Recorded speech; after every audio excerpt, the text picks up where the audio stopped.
let's take two quantities, speed and time.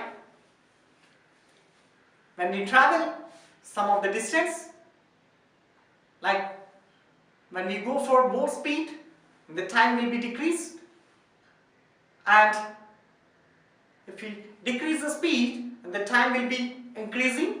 So the reason is, when we go for lesser speed, it will take more time to reach the destination, and when we go for more speed, it takes less time, and we decrease the speed, it takes more time to travel the distance to go to the destination. So this is in opposite direction. When speed increases, time decreases, and speed decreases, time increases. It's in opposite direction. So this is called inverse proportion. So let's take one of the example on this inverse proportion. Here 6 pipes are required to fill a tank in 1 hour 20 minutes. How long will it take if only 5 pipes of the same type are used? All the pipes are similar, same type pipes. So 6 pipes are required to fill a tank in 1 hour 20 minutes. So number of pipes and time.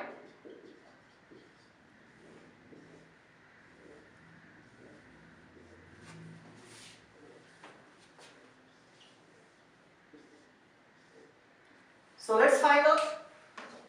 It is taken number of pipes, 6 pipes. It's taken 1 hour 20 minutes. We know 1 hour 20 minutes is that 1 hour is 60 minutes and 20 minutes. Let's add to this. So we get 60 plus 20, 80 minutes. We get 80 minutes. So it's 80 minutes. And 6 pipes can fill the tank in 80 minutes. 6 pipes can fill the tank in 80 minutes. So how long it will take if only 5 pipes of the same type are used? So 5 pipes are there. How much time it takes? We need to find out. So here also the inverse proportion. When pipes are more, it takes less time to fill the tank. And when pipes are less, it takes more time to fill the tank. It's in inverse proportion. So we know that direct proportion. We use the direct proportion. The formula x1 by y1 is equals to x2 by y2. In direct proportion we use this. In direct, we use this formula of x1 by y1 is equals to x2 by y2. The reason is, they are in the same proportion. We have discussed earlier. In direct proportion, x1 by y1 is equals to x2 by y2, because if one quantity is increasing, second one also will increase. That is direct. Now inverse proportion, one of the quantity is increasing, second one will decrease.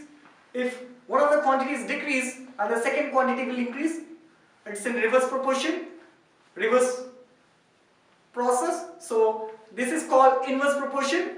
So here same applicable, it is applicable the same thing. 6 pipes it takes 80 minutes.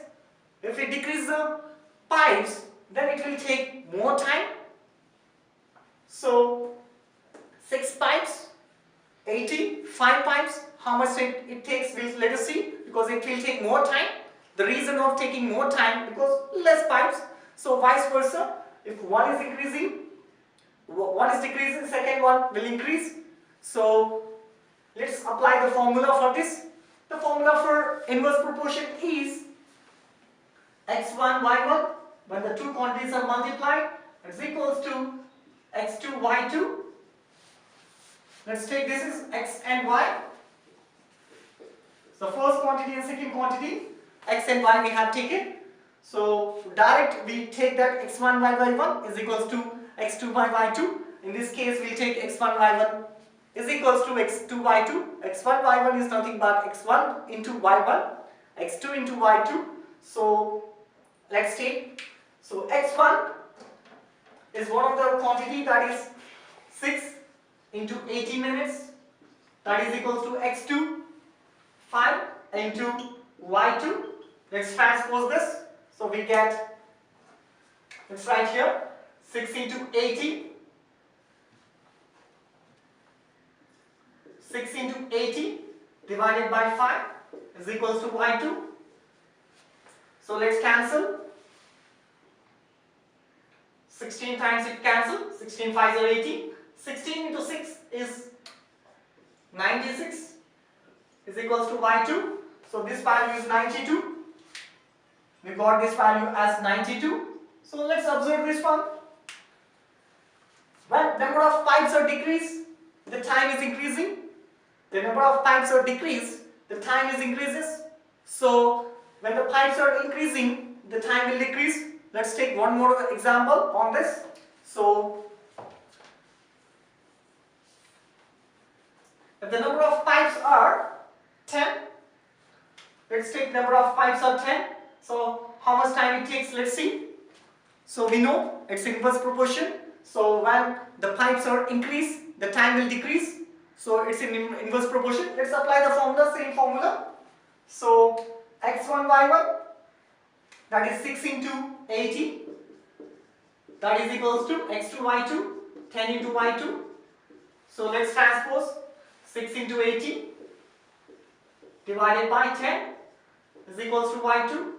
So let's cancel this both. So 0 0 get cancelled. It's 48. Y2 is equal to 48. In this place we get 48. So let's observe again. When the pipes are increased, the number of pipes are increased, the time decreases. So let's see here, 5 pipes are we have. So after that we increase the pipes. Here 92, time decrease 48. So when the pipes are increased, number of pipes are increased, the time is decreasing to fill the tank. So one of the quantity is increasing, second one will decrease. If one of the quantity will decrease, the second one will increase. It's in vice versa. It's a reverse process. So this is about inverse proportion.